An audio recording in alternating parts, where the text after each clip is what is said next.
हमारे शांत और सुकून भरे माहौल में एक नया परिवार आकर बस गया।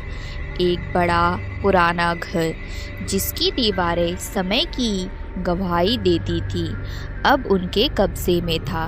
परिवार छोटा था, एक बूढ़ा दंपत और उनका अजीबोगरीब बेटा। बेटे का नाम था राहुल, लेकिन उसे देखकर ऐसा लगता था कि उसका नाम शायद ही उसके व्यक्तित्व का कोई प्रतिबिंब हो। राहुल का चेहरा हमेशा एक अजीब सी मुस्कान से ढका रहता था, जो कभी कभी खौफनाक लगता था।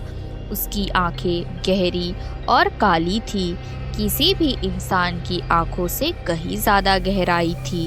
वह अक्सर अकेले ही घूमता रहता था अपने घर के आसपास, कभी कभी देर रात तक। शुरुआत में हमने उनकी अजीबोगरीब हरकतों को नज़रअंदाज करा, लेकिन धीरे धीरे उसके व्यवहार में एक अजीब सी खलबली होने लगी।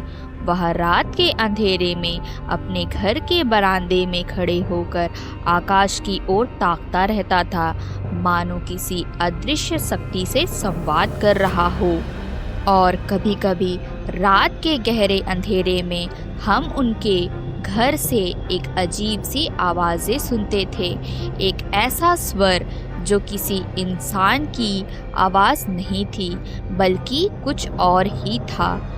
एक रात एक भयानक तूफान ने हमारे मोहल्ले को अपनी चपेट में ले लिया।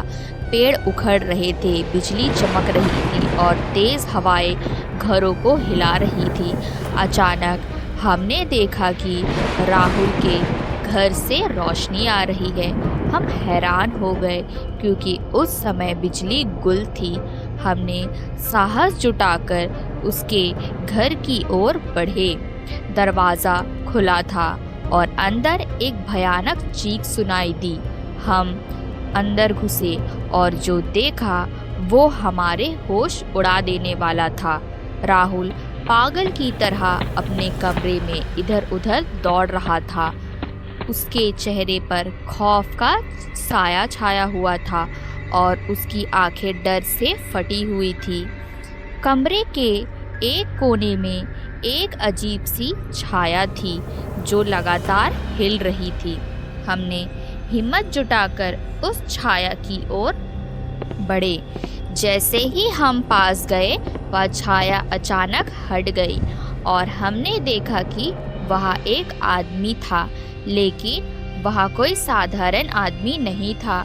उसके चेहरे पर कोई विशेषता नहीं थी, कोई भाव नहीं था। वह सिर्फ एक खाली खोल था, एक खौफनाक डरावना खाली खोल। हमने राहुल को शांत किया और उस अजीब आदमी के बारे में पूछा। राहुल ने हमें बताया वह आदमी उसके पिता था, जो कई साल पहले मर गया था, लेकिन वह फिर से लौट आया था, इस बार एक भयानक शक्ति के साथ। राहुल ने हमें बताया कि उसके पिता ने एक प्राचीन किताब खोजी थी जिसमें एक खतरनाक जादू का वर्णन था। उन्होंने इस जादू का प्रयोग किया था और इसके परिणाम स्वरूप वह एक भयानक राक्षस बन गया था। अब वह इस दुनिया में वापस आ गया था और वह राहुल को भी अपने जैसा बनाना चाहता था। हमने राहुल की मदद करने का फैसला किया। हमने उसे प्राचीन किताब को ढूंढने की कोशिश की, लेकिन हमें कोई सफलता नहीं मिली। इस बीच राहुल के पिता की शक्तियाँ बढ़ती जा रही थी और वह धीरे धीरे राहुल को अपने नियंत्रण में ले रहा था। एक रात जब राहुल के पिता ने राहुल पर हमला किया, हमने हस्तक्षेप किया। एक भयानक लड़ाई छिड़ गई, जिसमें हमने राहुल के पिता को रोकने की कोशिश की, लेकिन वह बहुत शक्तिशाली था और हम उनके सामने बेबस थे। अचानक राहुल ने खुद को संभाला और अपने पिता के खिलाफ लड़ाई शुरू कर दी। वह उस प्राचीन किताब में लिखे जादू का उपयोग करके अपने पिता की शक्ति को कमज़ोर करने में सफल रहा। फिर हमने मिलकर राहुल के पिता को पराजित किया। हमने उस प्राचीन किताब को नष्ट कर दिया और राहुल के पिता को हमेशा के लिए ख़त्म कर दिया। लेकिन इस घटना ने हमारे जीवन को हमेशा के लिए बदल दिया था। हमने एक भयानक रहस्य का सामना किया था, एक ऐसा रहस्य जिसने हमारे विश्वास को हिला दिया था। अब हम कभी भी रात के अंधेरे में उस तरह से नहीं सो पाएंगे, क्योंकि हमें पता है कि कुछ अदृश्य शक्तियाँ हमेशा हमारे आसपास मौजूद रहती है। ऐसे ही इंटरेस्टिंग स्टोरीज़ के लिए हमारे YouTube चैनल रियो स्टोरी बुक को सब्सक्राइब करें।